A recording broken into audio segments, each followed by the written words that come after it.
JF Studio, making it real.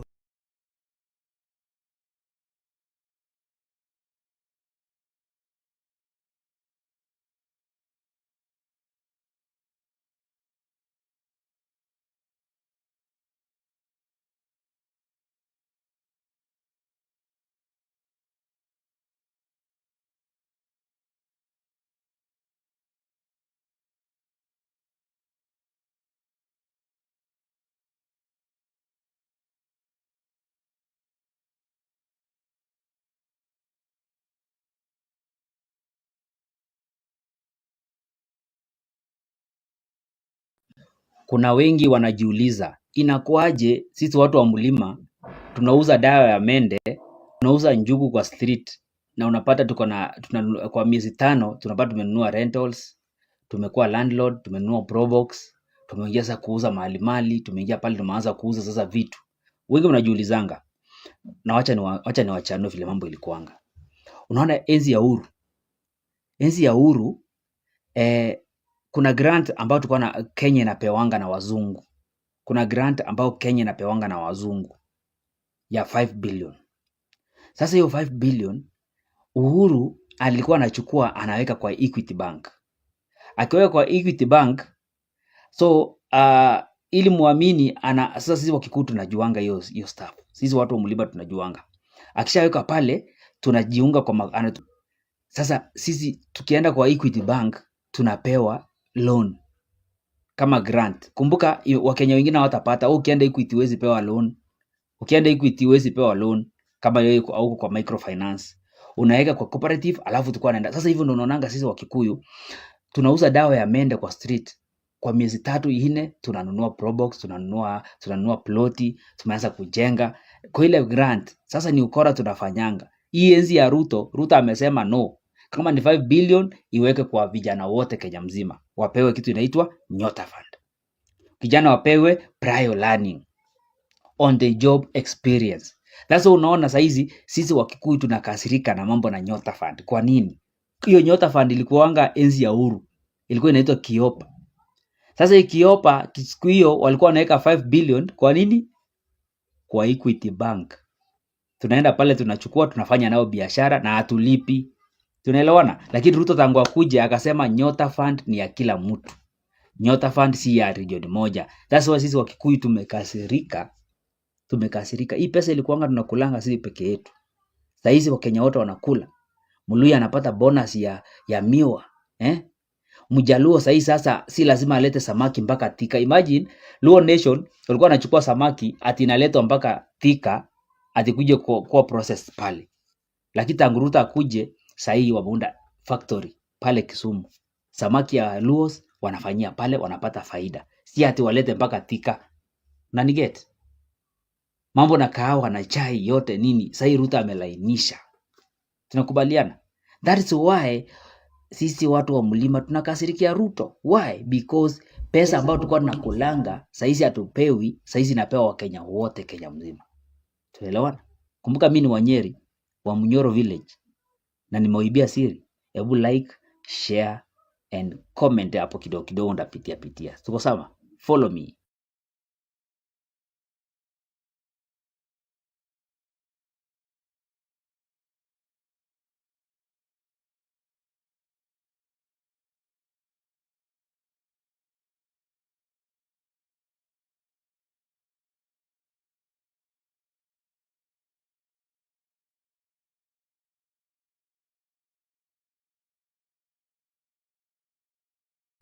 Kabondo Eastward, God willing, come 2027. So first of all, I want to thank our viewers for continuing viewing our videos, and I want to urge you to continue the same.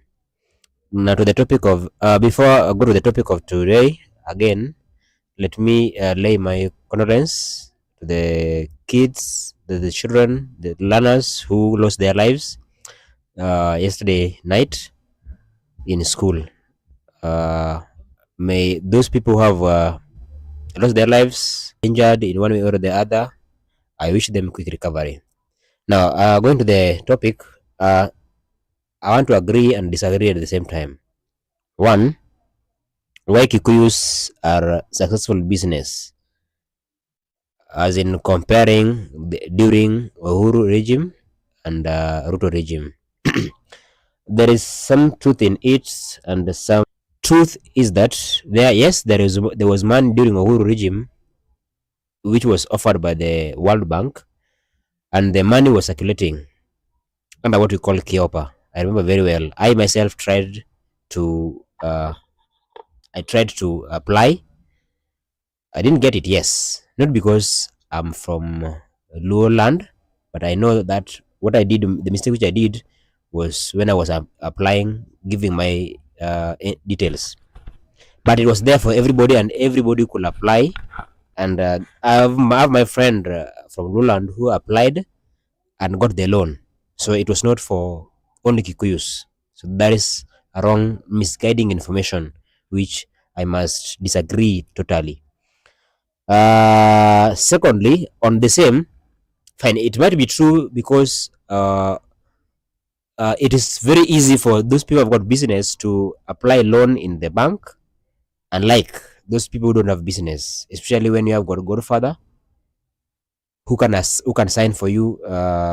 It's easier compared to somebody who don't have business which is registered, and somebody who's you need a loan without any guarantee or guarantors. So automatically it's a bit difficult. So it's to everybody. I hope so, and maybe it might be advantage to other people, those who have got grantors, especially the Kikuyu nation, which are business oriented. Uh, third thing about the third thing which from the video I've seen from the video is about fish processing and coffee tea factories. For sure, this is true because fish processing those other years it was done in Thika, whereby fish was being produced from Lake Victoria and transported from Kisumu, from Homa Bay, from Migori, all the way to Thika to be processed, to be stored there, because that's the only place where we had got cooling machines. So for, as per now, at least you give due where it belongs. For sure, as per now, Ruto at least has done tremendous job in building some factories, some processing fish factories in Luo-Nyanza, especially in Mabei County, where at least fish can be processed in Mabei from the source and be sold to the consumers. So that is true, and I support that. And last but not least, it's about coffee, tea factories. For sure, those years, coffee and tea per kilogram, the price per kilogram was a bit little, was about 40 shillings per kg. But as per as we speak now, coffee and tea ranges from 100 to 140 shillings. So I must applaud, or I must recognize, or I must appreciate the president for that gesture, because at least people can put food on the table. So for sure, there are some true facts and some are false. Thank you so much. Oh, Mr. Luan, how is you? So you don't want a microphone? Thank you so much. As you know, my name is Samuel Lamondi. Thank you for giving me this opportunity to discuss the topic of today. Okay. Okay, before you continue, okay, let me ask you. Yeah. Okay, previous days we were talking about Nyota Fund and some funds that are being distributed among the people. What was the first time you heard about this Nyota Fund, or the money which government do disperse? Okay, thank you very much. Well, the fund that we have of the Nyota Fund had it recently when Ruto entered into power. But if you compare Uhuru's power and Ruto's power, you'll find that Ruto has done a lot comparing to Uhuru, because during Uhuru's power, this Nyota fund was not there. In fact, Uhuru was funding their places, you get. But our current president is a good man. I want to utilize this fund to everyone. You find all community get this fund and doing their business. You find the Minister for Finance, they are doing collaboration with the government. You can start his or her business. So what I can say is that, and we must appreciate him for the work he's doing, because during Uhuru's powers, you can try to apply this fund, but you can't get it. But nowadays, if you apply this fund, at least you can get something comparing Uhuru's power when Uhuru was in power. So Sam, unakubaliana na mimi that at least government of Ruto is doing better? Oh, I'm agree with you, because you can see the government of Kenya is doing great. See, I think hii ni kufungua watu macho, because hii kitu unajua, okay, previously we never heard of this money. Hii pesa ilikuwa inakuja na wao ndio sahii they're revealing their secrets. Hii pesa ilikuwa inakuja, inaingia, wana disburse among themselves. But now at least watu wamefunguka macho. So let's appreciate the government. In fact, see, Kuyu's communities, they love themselves. So okay, when we talk of ukabila, unaona mahali penye ukabila ilikuwa inaanzia na inatoka. So sometimes siko ubaya, but sometimes we have to appreciate the government of today. True. At least Andrew anataka kusema kitu. Andrew, unajua ni mtu wa wanda. With the due respect, I want to disagree totally with what we are talking about. If you say that the man was not there, there's a liar. The money was there. Maybe the name has changed. At least nowadays you can apply this money and you get it. Have you applied the money? Have you applied for the money itself? Yes, exactly. You got the money? I got the money, then was to arrange myself. And next time when you come, got facts. I myself during Uhuru's regime, I applied for Kiopa, and the only thing which I made a mistake is that the only part which I made a mistake was writing I'm a permanent employee. I'm very sure that made me to not get the money, because the money was being wired to those people who are jobless and youths who maybe have come from school, they don't have jobs, so the money was to help them start maybe business. But to me, the mistake which I did, I wrote there I'm permanently employed. I must change to Nyota. Now the reason why I disagree with you about the money which the Nyota fund itself, that round it has reduced up to 25,000. This 25,000 again, 5,000 is being retained. You are saving 5,000. I hope this is a fact. But there is no problem, because the money is being distributed among all Kenyans. Okay, the majority of Kenyans, because it was given to the youths. Okay, that's empowering youths. Yeah, fine. So it's like, unlike the last government, where the money was being given to a certain region. No, that's not true. Yeah, it is true, and you can see those people, they were giving they were being given according to how, who knows you, and they were organizing themselves into cooperatives. They applied the fund, but it was not even about 30. But I think now it is 30 because 25 because it is being given to people in the wider range, like many people wants to get it. But now I think that's why Kikuyus are very bitter with this government. To me, I think that's according to you. according to me, that's the reason why Kikuyus are very bitter.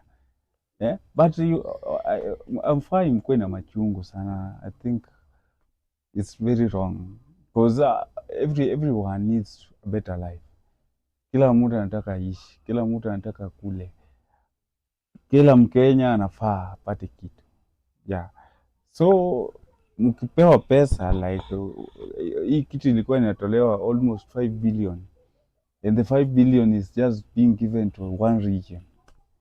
Yeah, so you see, that's why we are very backward. Yeah, in terms of development, I think Ruto is doing a lot. At least taking developments across the whole country. What do you think? You know what?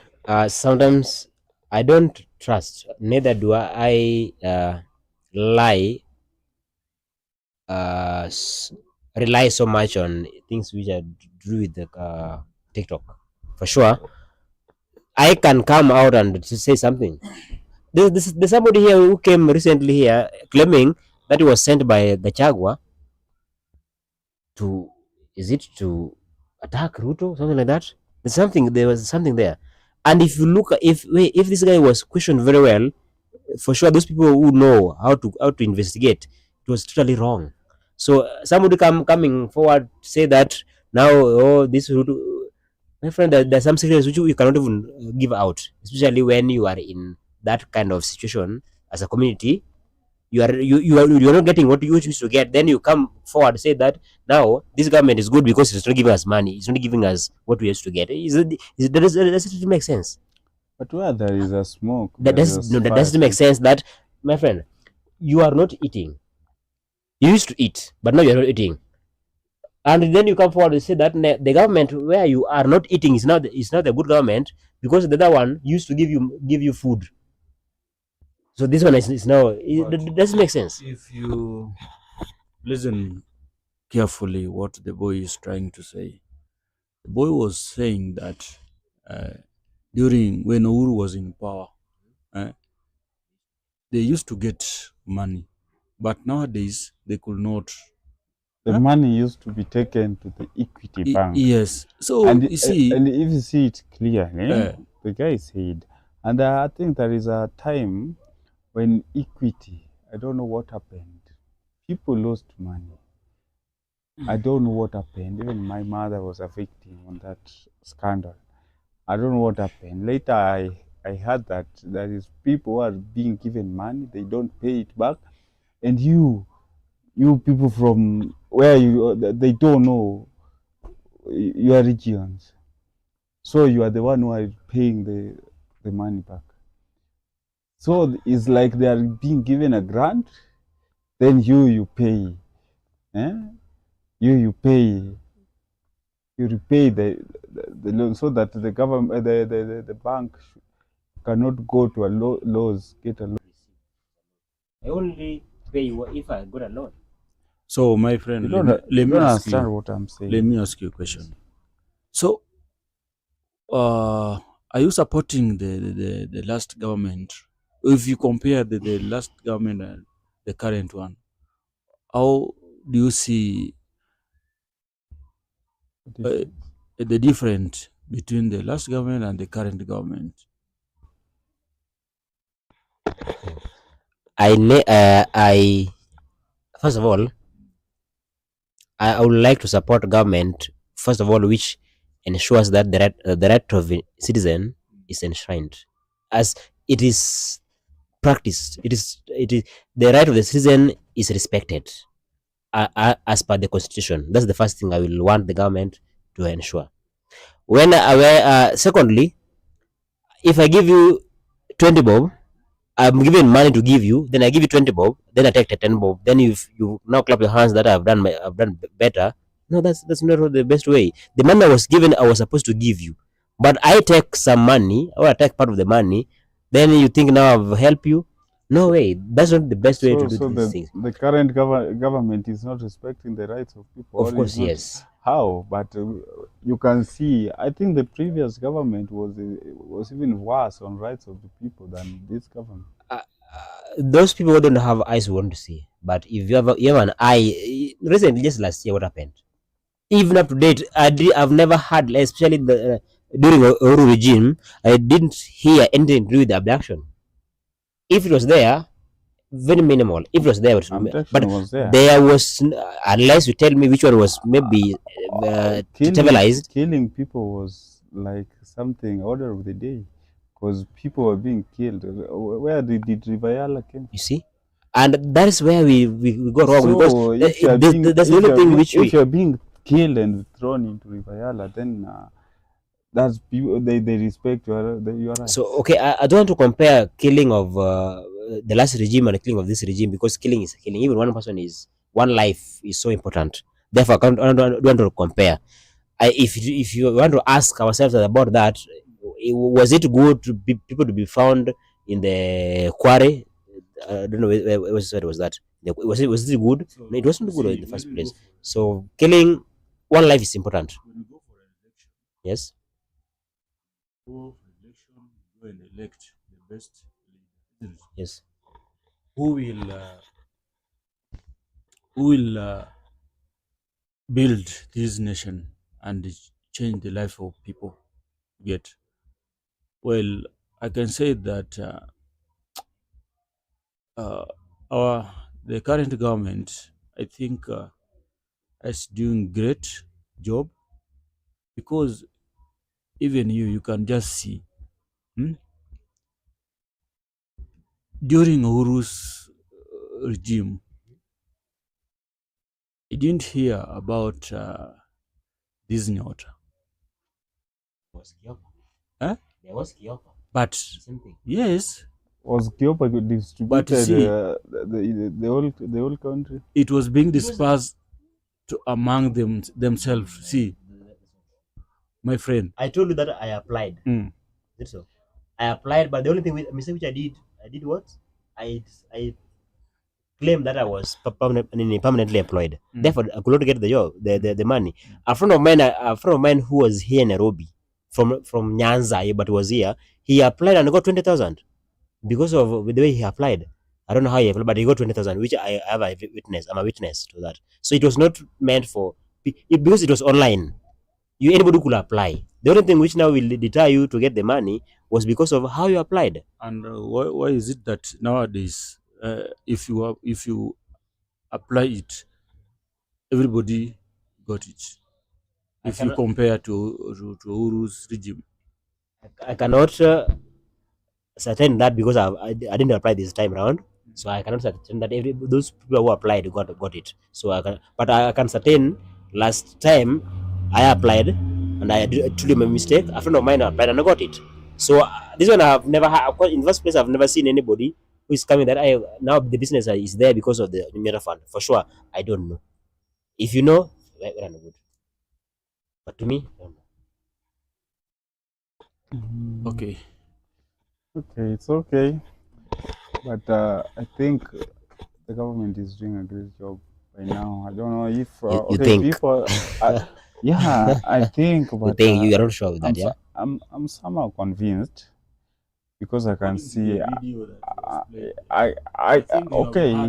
What the boy was There is a about the region. funding. There is a region The boy which is say- very bitter about the government, and the boy has clearly said that the reason why they are very bitter the government. with the government of today is because this money, and we don't know others. This is just an example. It's just a part of it. We don't know the benefits they were getting from there, because if you see, after Ruto getting into power, they were just organizing themselves they can organize a coup. So it was just a slight mistake. Then Ruto would have been out. Gachagua, can Gachagua lead the nation? What's the guy? Let me tell you one thing. This bitter man. See the current government. Now next year, come 2027, we are going for an election. My friend, the current government that we have will be on the ballot. And the guy will win in the morning. Because, you see, the guy has got arrangement. My friend, I think you can just see. Nowadays, you can see the affordable houses is going on. The Nyota Fund. And he work each and every county to do development, has built so many roads. If you go to Kisumu, there is a road there from Kisumu stage going to Bondo. You don't walk, man. You don't walk. So this government of ours, the guy is doing great work, and even there some industries there, Kisumu built. If you look at the airport, he told us that in the next 5 months to come, no kutenda, we must appreciate him for the good work that he's doing.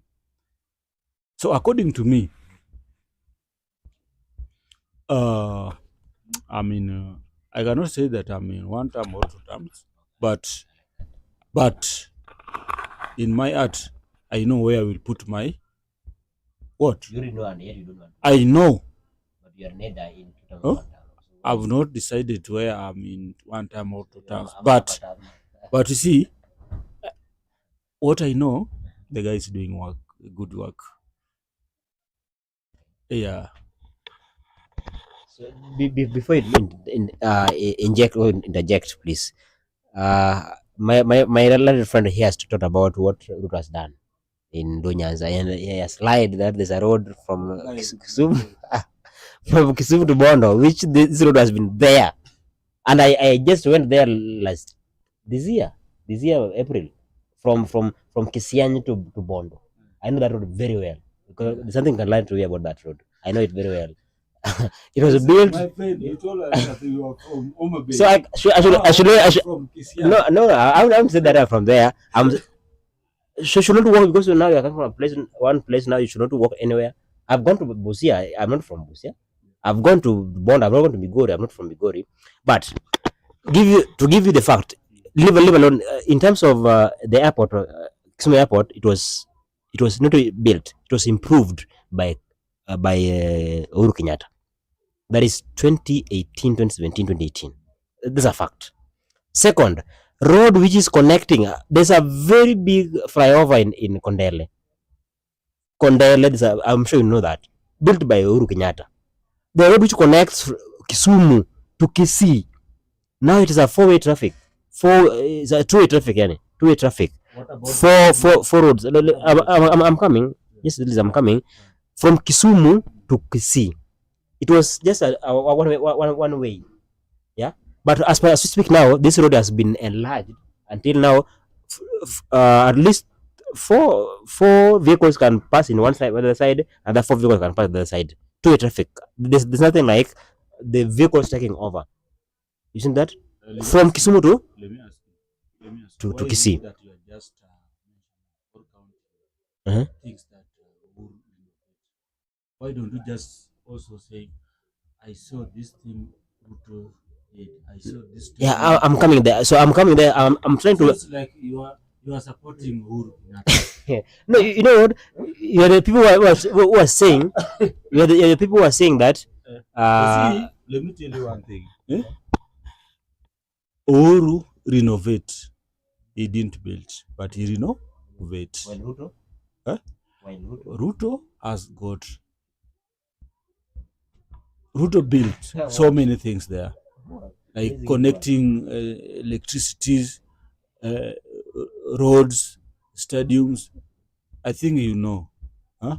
The guy wherever in the county there he is coming from, Homa Bay.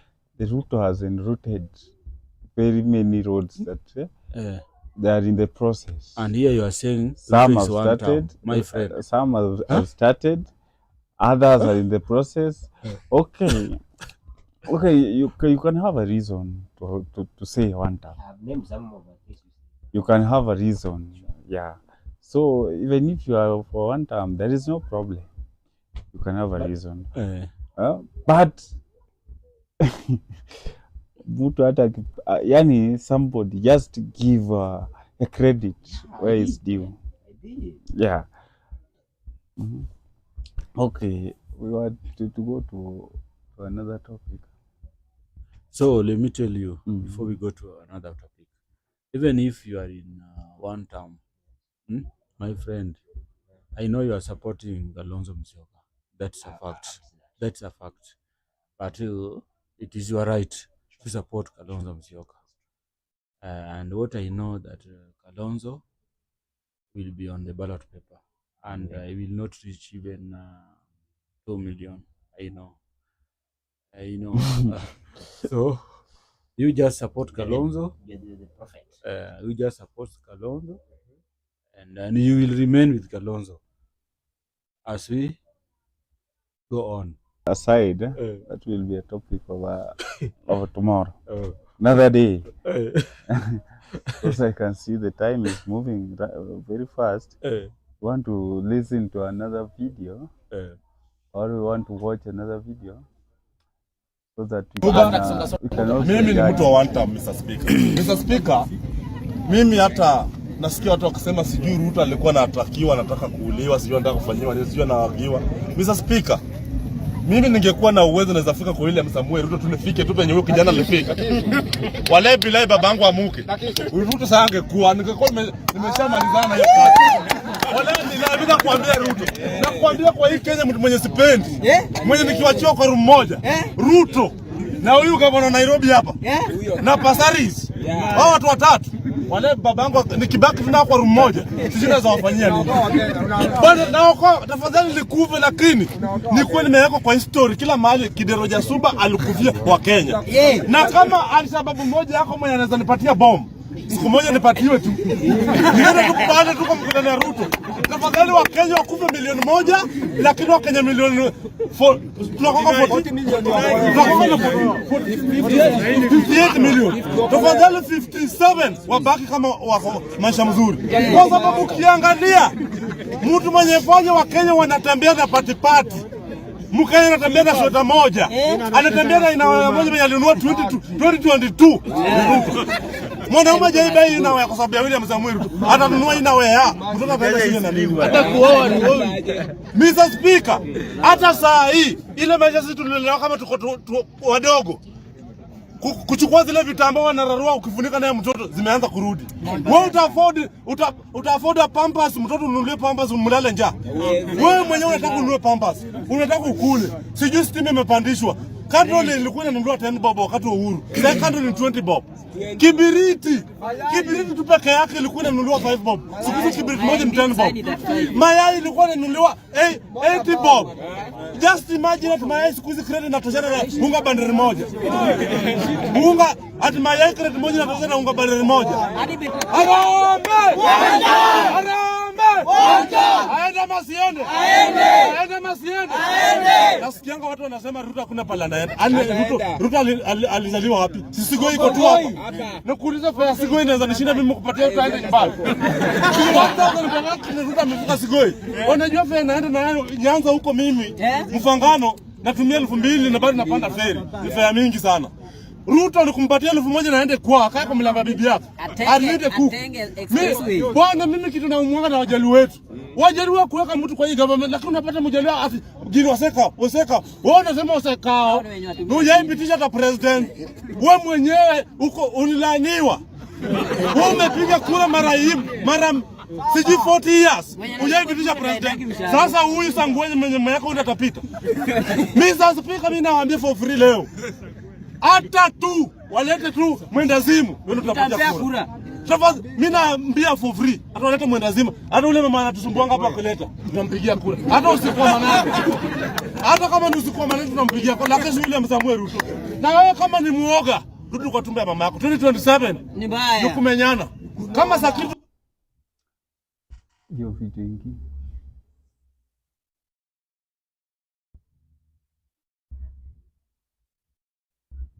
Manner in which this innocent person was arrested, Your Honor, you would think that it was a movie, Your Honor. Now, once again, good afternoon, Your Honor. Good afternoon to you. Babu Owino appearing for the accused person. Yes. Evans Kidero Jasuba, Elias Jasuba. Yes. Your Honor, Article 49(1)(h) reminds us of the rights of an accused person to be released on bail or bond unless there are compelling reasons. Yes. And in our case, the prosecution is not objecting to admission of the accused person to bail. So you've heard, you've seen and you've heard. So is this madness or is it one time? Mr. Andrew, your upcoming MCA, is it one term or is it madness? I don't understand what you are calling madness. Maybe elaborate. The first video, is it madness or is it one term? Or is it people are talking because you have been given opportunity to handle a mic? Okay, the same way now I've been given opportunity to handle the mic, I will say what I know is right. No? First of all, speaking your mind is not showing that you are mad. You can call me mad because I'm speaking what I think is right. But when you are speaking your mind, somebody somewhere don't like the what you are saying. That's a fact. And there's no day we will be sober. He's called Kidero. I know him. The sober. And was arrested because of saying that. Fine. I cannot go ahead to support him of doing something like killing somebody or wishing somebody to die. That is not part of me, not part of my wish. But truly speaking, I'm supporting him in terms of what Kenyans are going through as we speak now. Imagine during Uru's time, we used to buy, I used to buy a tray of egg. Expensive, it was 270. Very expensive, and we are crying, 270. Now, as we speak now, the head of the government now, that is Ruto, is the one who is the what? The chicken keeper, the hen keeper, let me call those words, the poultry keeper. And yet we are still buying egg that as he could give what we call subsidies, at least to caution Kenyans from suffering. He did that. I remember very well, there's a time when the unga was almost 200 shillings. But when he gave the subsidies, unga became almost 100. That's the president. He cares for his people. You know. Thirdly, first, truly speaking, what we are experiencing now, we are in hardship. We are living in what we call hand to mouth.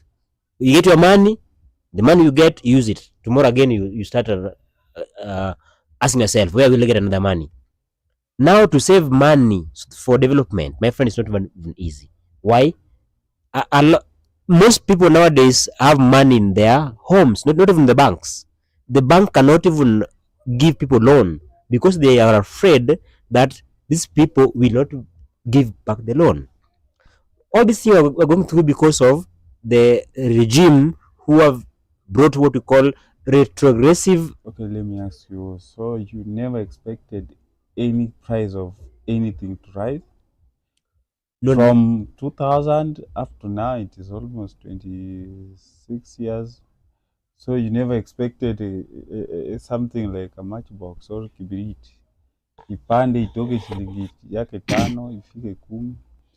Aya, at the same time here I do blame something like an egg you are talking, but we are the major, us Kenyans, we are the problem because mtu akiona fuel imepanda, fuel inaweza panda because of some external forces.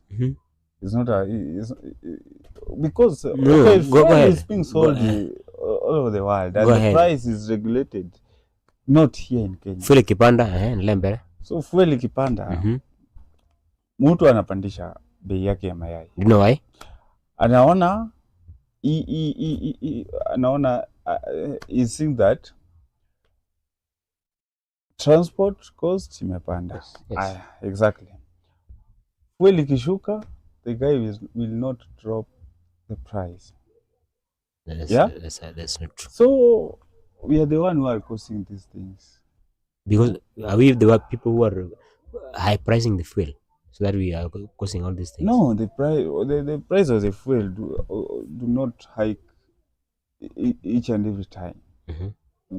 Sometimes they decrease the price or they lower it. But when they lower the price, you as a seller, you as a poultry keeper, you will not lower the price of your egg unless there is a plenty supply. So to me, I don't think it. Okay. Thank you very much. Now, can I ask a question? Simple question. Since Kenya got independent, how many presidents do we have to date?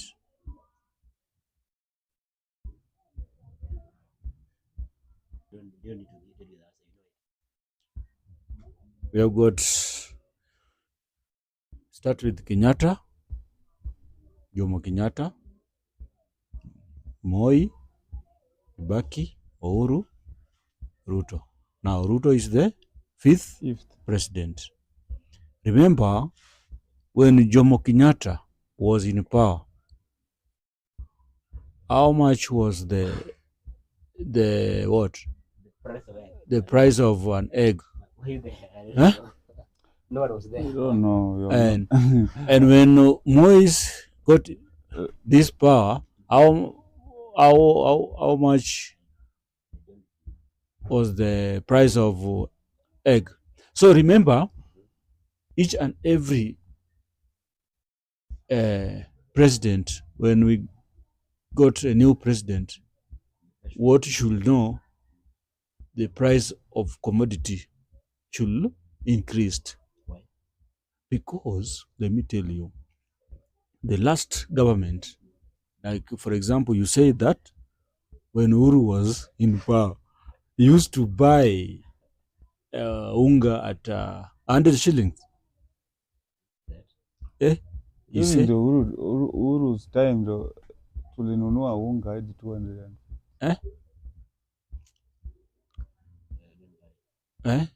The highest price of unga I can remember very well when Uhuru was in power, I bought a unga at around 230. Okay. And when Ruto get into power, how much is Unga is unga around right now? 160, 170. 160. Now you want to say that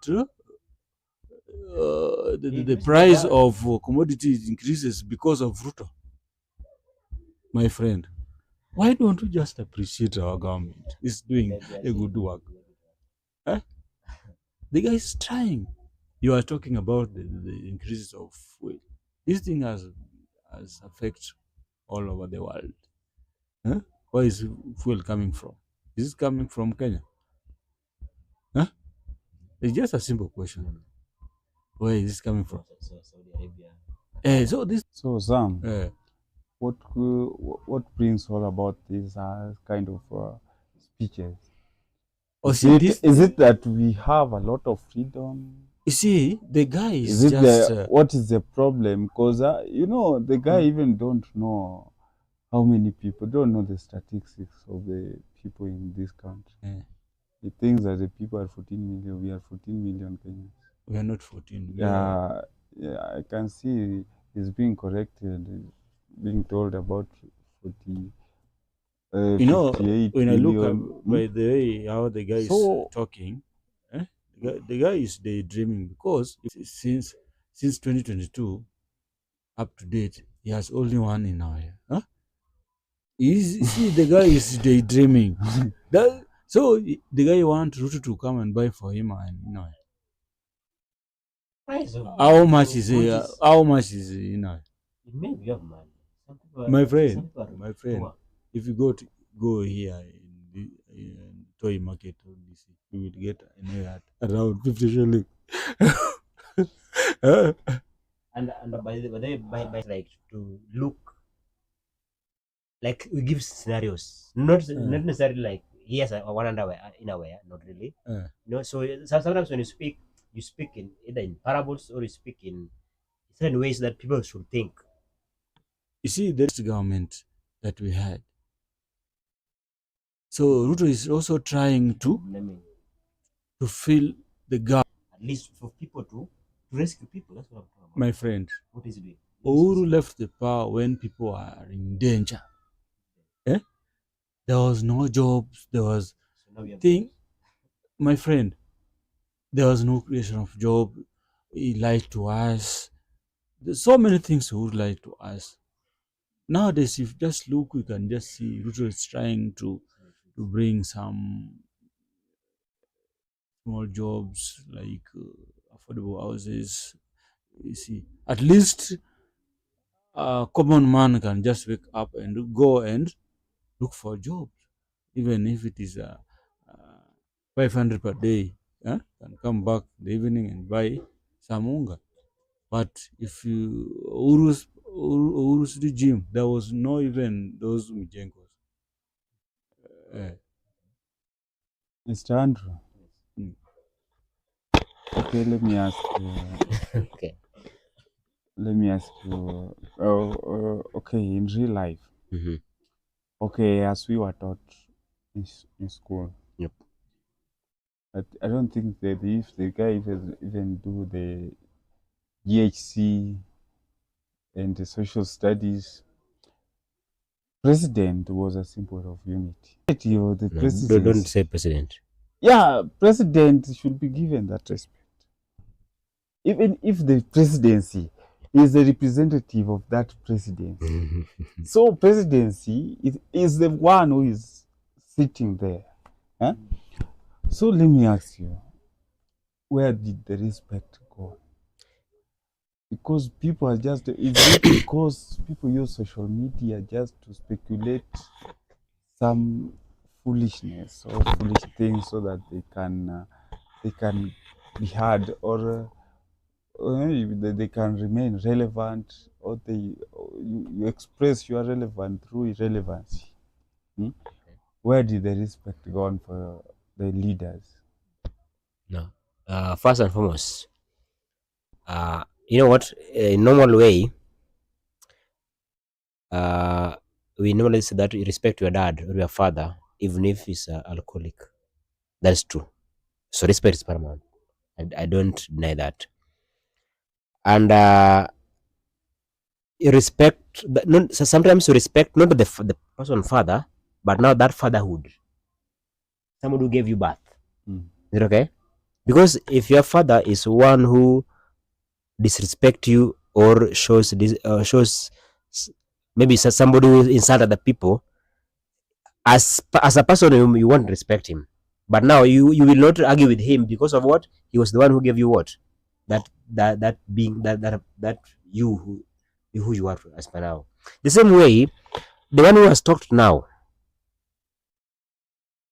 he's supposed to respect that what we call presidency, that title. But the person who is in there, because the person can be today president, tomorrow is president. So must I respect him because he was a president? No. But the office, I must respect the office. For sure, he is supposed to talk good about the presidency, the office, not the person. The person, when he's the wrong thing, let him call the wrong thing. See that? Secondly, Kenya, we are what we call democratic uh, way of governance, and therefore you're supposed to speak with your mind. The only thing you should not do is to insult. But saying the truth that the previous year, this good was being sold like this. This not as far as you speak now. This the same good is now has been, the price has been raised as if we are going no we are going to heaven. Look at example here. Last when the Ruto was vying for president, he said that he will lower the price of the gas. The cylinder will only cost 300 shillings. Now look at it. Look at it now, my friend. Is it even 300? How much is it? So I don't want to talk about lies. Let us talk about the truth. The promises which are not, which are Ruto has given, my friend, if they were to be fulfilled, hey, nation, he has got that say of 6 months. Everything 6 months. Within 6 months, we will build 20 stadia. Within 6 months, we will build this road up to 24 kilometers. These are says. These are just hearsays. And therefore, as a Kenyan who lives in Kenya, and I am feeling the heat of lack of money, my friend, I must tell you that the life we are living now is not the life which we are intended to live. Ruto has described this life and has made life to be difficult for us or for the common manchi. Mamboga, look at Mamboga now, the way they are suffering. He promised that Mamboga will do what? We'll have kiosk and shops. Look at them now. Barabaras, what did he say? But in previous government, you are not suffering. No, not like this now. Even in the previous government, people are crying up. Do you know the worth of 1,000 now as you speak now? 1,000 shillings. What's the 1,000 shillings for now? Sure. Last time at least I could, when I went with 1,000 in the not the bank but to the shop or to the supermarket, at least I could buy things. But now, worthless. Sure, that's true. So, because of Ruto. What about when Uhuru was in power? Let me give you facts. I don't want to talk about hearsays. Facts. 1,000 by the time Uhuru left, is it okay? Or during Uhuru's regime, one, I could buy the common things, sugar, which a kilo cost something like by that time it cost 100 shillings, if I'm not wrong. 100 shillings, a kilo of sugar. Of course, it depends with the brand which you like. But the minimum Miwani and the rest cost 1,000 shillings. 100 shillings per kilo. Now, you know, as good as you know, I'm very sure. Look at the liter of oil, cooking oil. By that time, it cost 120. Now, 265. 3. I'm giving you examples which are true. Is it okay? Because oil, this thing is. I'm talking about cooking oil. Cooking oil. No matter if it is oil. How is cooking oil affecting everybody in the world? Oil. Please explain. My friend, do you know what you are talking about? Huh? Oil. No, not Which oil are you talking about? So long as it's a fuel, it is just it is a oil.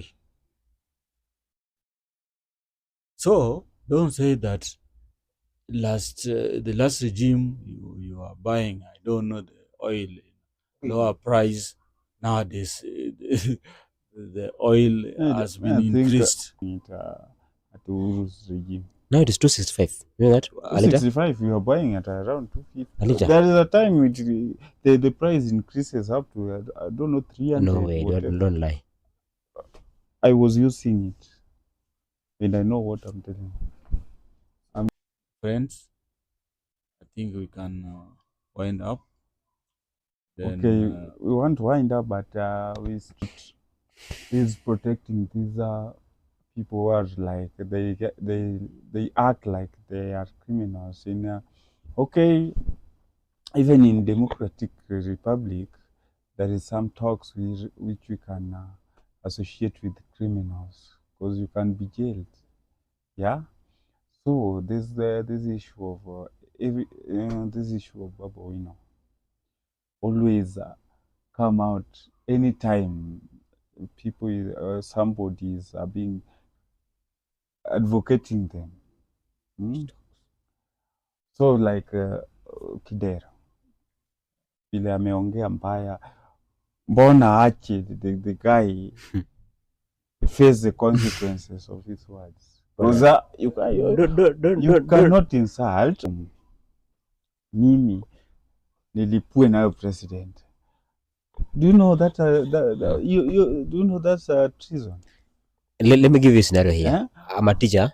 Okay, achana na teacher. How do it bring you to the okay. At the time you are taking a microphone and you want to request for an enemy of your country. You know Al-Shabaab is an enemy of this country. That's why he was arrested. Yeah, but why don't you leave the guy to face the wrath? These useless talks, and you want to be okay. Babu, what work does Babu do? The advocate, of course, of the High Court. Advocate what else do you think you should do? Have you ever seen a lawyer defending a criminal? Is this guy? Because I can't see him with Orengo. I can see. My friend, what is the work of a lawyer? No. Should you say that I should? Babu is not even a lawyer. He started practicing law yesterday. I don't think. Who's a lawyer then? Who's a lawyer? A lawyer is Babu. Okay, Babu started. This talk whereby we just talk. No. Babu is doing a lot of things. What's the profession of Babu? Okay, let me say, Babu is just strategizing things like law for you to defend. My friend, you cannot lead people hiring goons and defending the same goons. Mimi nikuletee goons wakupige ukifika court. Mimi ndio. Okay, me what I can tell you. So he's doing wrong thing when he's doing his work as a lawyer. So lawyer should differentiate that if you're a criminal, I should not defend you. If you're a good person, laws alone. Babu is a politician. A politician is not a profession. I know. You must do something when you become a politician. And Babu is an advocate of High Court. Let me tell you, Babu, if Babu wants a ground in politics. Which ground does he want? Defending the guy is not bad, but Babu should follow the right procedure. You know, you see, I think you have listened how the boy was mocking the president. So it's like Babu was the one who sent him to go and mock the president. So that he can go to court and defend the guy again. Babu, if he recently, so he should not just take advantage that he is a lawyer, that he graduated recently, so he want to defend the boy. Maybe the one who sent the boy to go and mock the president. See, when the president take action, now he start crying, oh, the president don't want. So, let me ask you, both of you guys. I'm a teacher. A parent has brought to me a child who is stubborn at home, stealing at home. Should I send this child home because I'm a teacher, I should teach? But now because the child is stubborn, should I send him home because now he's stubborn? What's my work as a teacher? You as a teacher, there's a process. You have already talked with him and you see there's no so I should tell him to go away. What you should do, you just call his or her parents, you make some conversation in the office. The parent will give you, you will talk with the parents and see what next. You can just to correct him. Should I correct him there? If the boy is stubborn, you have the right to correct him, to you can discipline him. But if you see, before you talk, please, there's something which I want you to know here. Imagine somebody has talked like the way he has talked, that guy has talked, and somebody who has robbed people and killed. You find a lawyer defending him. So Do you really say that this lawyer is stupid because he's defending somebody who has killed somebody?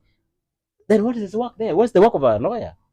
If he's supposed to defend only good people, then are we talking that everything should be left for Satan forever? Yeah, for sure, everybody's equal before the law. I like that. Okay, Babu. The problem is, Babu always want to be like Raila, and saying after Baba, Babu. My friend, Raila. Nobody can be Raila was very unique, and Raila was never mischievous like Babu. Mischievous, what do you mean? The Mzee, the Mzee respected. You are in the camp of Mzee, and you insult people, and insult somebody, or insult the government, or insult a senior person. Mzee will never defend you. Mzee, with their due respect. And that was the discipline Mzee had. That's why Mzee went to.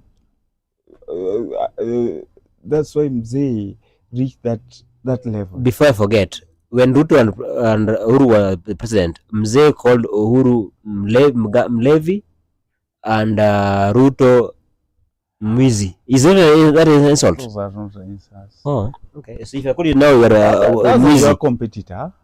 Yeah. Look at they were calling each other names. Those are so it's not an insult. Those are like age mates. How many people insulted Raila? If somebody when was alive? Okay, the guy, somebody like Kidero, this guy was talked bad about the government. He's just a threat even to the national security. Threat because it's like inciting us with with Al-Shabaab. Did he say that I want people to go to Al-Shabaab? If the guy has seen an opportunity of killing Raila because the guy went from nowhere and entered where the president was and he succeeded. So the guy is like inciting some foreign things to go and attack the president, respecting him. So I think we should wind up. So let me introduce myself again. I'm Joseph, and I want to thank our viewers. I want to thank our followers, and I want to say that follow us for more videos. We'll be airing live every day, so you can comment anything. If you have a compliment, please do, so that we can know what we think. So